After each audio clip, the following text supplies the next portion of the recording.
Guys, when you do homesteading, it can be a roller coaster. There are going to be a lot of highs, but unfortunately, there are going to be some lows. And this week, I felt like I was shot out of a cannon. Some stuff was good, and then one thing was really bad. So, I got a lot to tell you about for a 1 week worth of a video. And I'm going to try to do this in as little time as I can, but it's another learning opportunity for you, because you get complacent because we've had, some success and nothing bad had happened yet, and then we probably had the worst thing happen that we've ever had. But on the good note is that we did have several highs this week that worked out really well. So let's start off first by sharing with you that we moved the meat birds onto grass for the very first time a couple days ago. This ain't my normal working attire for out in the homestead, but I got home from work during the week, and for a multitude of reasons, we got to get these meat birds out of the garage and out on the grass. And I'll show you that here in a little bit as to why, but let me show you what we've done to try to make it work, because this is putting them about a week earlier than what I would normally want to bring them out on. So you can see I got our chicken tractor. I normally use a white tarp, but since I'm bringing them out early, I have the heat lamp in here, and I'll show you that in a second. But my biggest worry is our temperatures have gone up a little bit, but I'm just worried about the nighttime temps and keeping wind off of them. If I can keep the wind off of them, the heat lamp should be able to keep the warmth. So I just picked up this tarp real quick at the store. The white ones I usually use, I have to order, but this one goes all the way down on the sides, as you can see, and then I'm just going to block up the back side, and I'll leave the front open for ventilation. But let me show you what we got going on. So I've just mounted the heat lamp onto the top board, wrapped the cord around to make sure the heat lamp don't drop.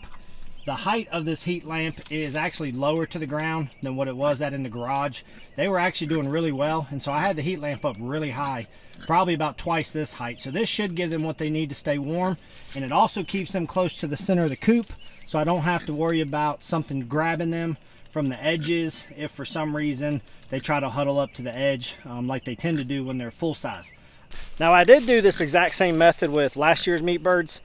I just waited about an additional week than where I'm at right now, but this did work last time, so fingers crossed.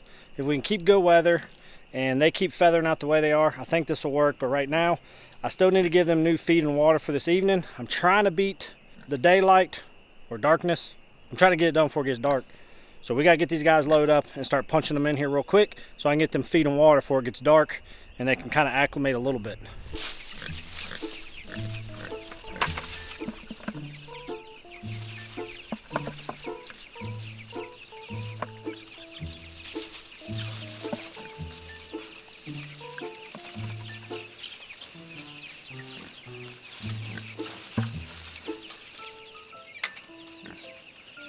So guys, I don't know if you can see them that well. We hear you, brother. Today's not your day. It's about the birdies. You're just here to protect them. Keep an eye on them. I know. I'm sorry. But guys, I don't know if you can see them, but they've all found their food. Everybody's eating. A couple of them have already discovered their water. And I'll be back out here tonight when I close up the hens. I'll wait till later than usual to close them up, so I can give these guys about an hour or two to settle down. It's starting to get really dark now, so we'll probably be total darkness here within the hour. So I'll probably come out here in about an hour and a half, make sure they're settled in. My hopes is that I'll see them huddled together underneath the heat light tonight, and they should be fine. Now, I did end up blocking off the backside. There's just maybe about an 8 to 10 inch area of wire back there. Typically our breezes blow kind of towards where the camera is, so it would come from that back side for the most part. So I got some stuff covering that up, propped up against there until we can work something else out. But I'm really thinking that I should only have to run this for a couple weeks, and then these guys should be fine. But I'm pretty confident that it's going to work. So they loved it. They were flying all over the place, chewing up food. I mean, they were the most active meat birds I have ever had. I had to get them out of the garage though, because we got a good new addition, and I finally found what I'm looking for. So let's talk about one of the high notes right now. So y'all remember we took you with us to the Rural King because I was looking for a particular breed of chicken. Well, since I couldn't find them local, I just went ahead and ordered them from a hatchery, and they arrived. We got some new baby chickens. Little fast little boogers. So as you can tell though, there's several different breeds going on here. And I said I was looking for one breed. Well, you know how chicken math works. But these guys right here, the black ones right here, these little black ones are what I was looking for. And they got the little feathered feet. Well, if you stop kicking, Bubba. They got the little feathered feet there. But this is a French black copper moran, and that's what I was looking for. And if you don't know about French black copper morans, they're the ones that lay those really, really dark brown, like chocolate looking eggs. And these guys are beautiful. We actually got 5 of these in, and we actually sold 2 of them, and I kept back 3 for myself. So we got 3 of these French black copper morans that we're gonna raise up to add to our flock here in the very near future. Now let's talk about the other ones we got. We also got this little big-headed fella. Actually, it's a girl, not a fella. But these are actually just some more Polishes. We felt like Q-Tip was getting a little lonely being the only one with a cool hairdo, so we're gonna give Q-Tip some competition. Same thing, we bought 5 of these guys. Girls, not guys, sorry. But we kept back 2 of them, and we sold 3. Okay, an olive. This olive. So then the last thing we got is we did get olive eggers. Of course, we got Easter eggers, and they lay our bluish eggs, but I wanted those deep green ones, so we got us olive eggers too. We ordered 5, keeping back 2 of them. So in total, we're gonna keep back 7 chickens. Super healthy chicks. We were able to sell all the other ones super fast, so it worked out really well. You liking the new chicks? I love them. What are you gonna do when you get a dark green egg or a greenish color egg? I would scream. Oh, what about like a really dark chocolate looking brown one? I would like. You think it'll taste like chocolate? I don't know. Right. I don't think. Let's put him back in under the warmth. Okay, poopy heads and black little guys. There you go. It's a good thing, y'all. We were able to get those meat birds moved out successfully. We got them set up. We got the heat lamp on them, and they had a great first night, and that freed up space for when these guys showed up right here. But I say they usually call in the morning when the chicks come, and that's really what happened. I literally was getting dressed to start work when the post office called me, and I had to quickly leave work, get the chickens, get them home, get them in the brooder, and then go back to work. So it goes back to what I said in my other video when the meat chickens arrived, is if your schedule doesn't allow you flexibility to get those birds when they come, you're going to be better suited to buy locally from a store or from somebody from a local farm who has chicks readily available as it's convenient for you. If your schedule does not allow that freedom, do not order them from a hatchery, because there's a lot of variables to when they're going to show up. But let's talk about another good note before we get into the bad. So y'all that follow us, of course, we're Rocky Creek. We have a beautiful creek that runs in the front of our property. It's full of rock. Drive over a bridge every day to get to our house. We play in the creek, catch stuff. But if you look at our ground, in a lot of places, it is nothing but rock. When I tilled my garden, it beat me to death, and I pulled rocks until my back was about broken. It would cost me a fortune to bring in huge amounts of topsoil to cover this up and get grass to establish. Well, I found an ad from a local company that produces mulch who had, they called it like their scrap. It was what's left over from the mulch that they pushed to the back of their property, and it's been decomposing over time. No, I'm not using this on my garden because I'm not sure what's in the dyes to mulch and stuff like that. Now, some of their mulch is natural wood, but to just cover up some area that I don't run animals just to get grass to grow to make it better for my children to play, I'm willing to do that. And I was able to get 4 dump trailer loads of all of this that's broke down almost into like a dirt mulch mixture. You can see it's like this dark mulch and dirt mixture that has been decomposing, and I got all that's here at this big pile that I'm going to spread out in some areas that have a lot of rock. And you can probably see right there I got some more as well. Now the good thing is it's literally just a couple miles down the road from me, and the guy said, I got plenty more, you come and get all you want so I can free up some space. So we're gonna get a lot more of this stuff if it works out. My buddy's gonna come by with his tractor, help us spread it out, make some quick work of that, and hopefully make it a little bit easier just to walk around some of our paths so we're not constantly tripping on the rocks. What are you doing, little miss? I'm jumping. Is this what's gonna be your new playground, just a pile of dirt? No. Yeah? I want a swing set. You want a swing set? Well, this Loading seems like, on a swing set. this seems like it's working out better. This is cheaper. This was free. I'll just get mountains of this. All right, so that was a really good note right there. Now, we got the breed of chicken we've been looking for, plus some other really neat ones.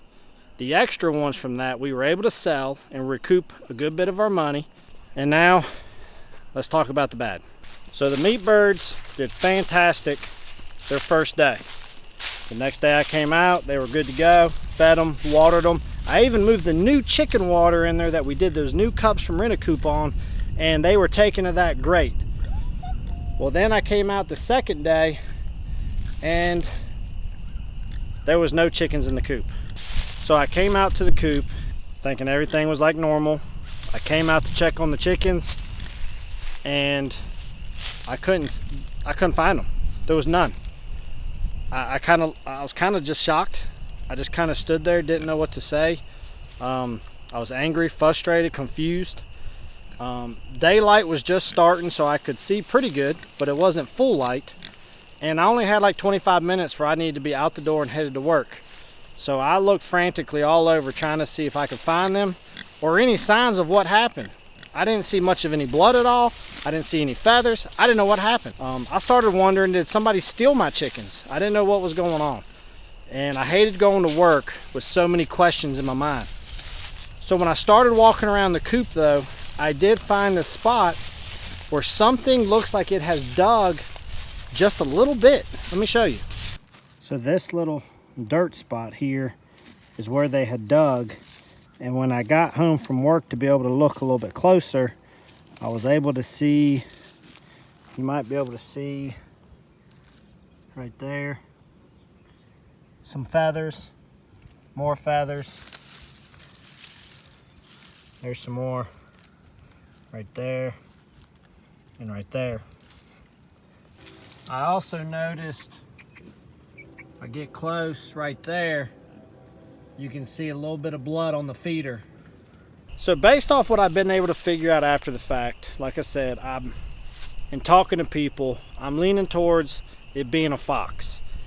For there not to be any like major havoc that has played out like we had when something got our egg laying hens underneath the coop that time, it's the only thing I can think of. But still, that's such a small space, and maybe y'all have more experience with foxes and maybe that's normal. So we walked around the property trying to see, can I find a fox den anywhere? Where the chickens sit, right over there, we were able to find 2 holes that could be either from a fox or from like a weasel or something of that nature. One hole was bigger, the other hole is a little bit smaller. I think might be too small for a fox to know for sure, but both of them are within fairly close proximity because where you have it at, we have a hillside that kind of just runs over the bank here, and both of those holes run along this ridge off the back of our property. Yeah, that's a little bit of a hole. Now, that's not going to be big enough for what we're dealing with. That's good looking out there. So to try to find out what it is, I'm going to go ahead and we're going to strap a game camera on one of the trees and see if we can't get this thing on camera so I know what I'm dealing with so I can prepare for the future.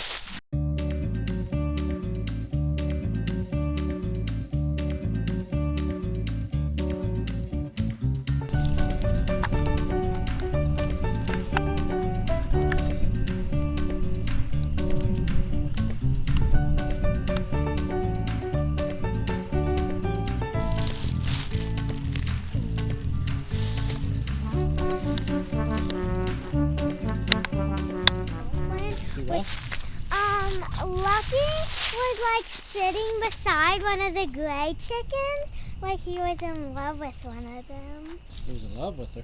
Yeah, she was sitting beside, the gray chicken was sitting beside Lucky, and Lucky was sitting beside her. There's your rundown of chicken love in the mind of a first grader. So guys, yeah, it was, you know, we had that first attack ever on the laying hens. And the hens at that time went under the coop. I couldn't control that they went under the coop. And I couldn't get them out to put them in the coop. Our laying hens, we close them up completely at night.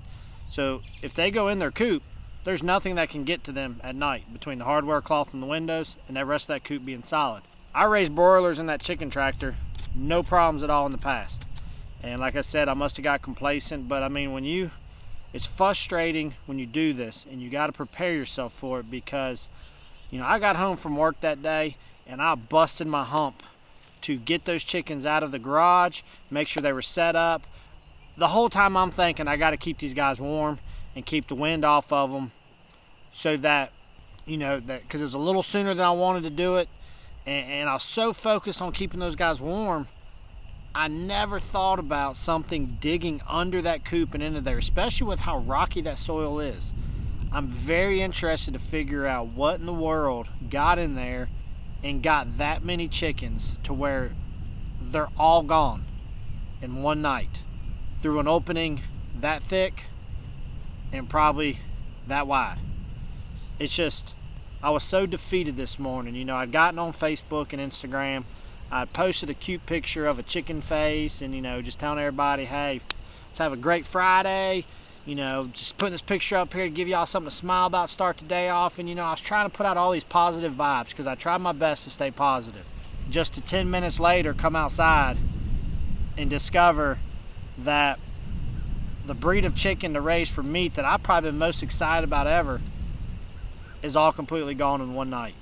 It was a hard one to swallow.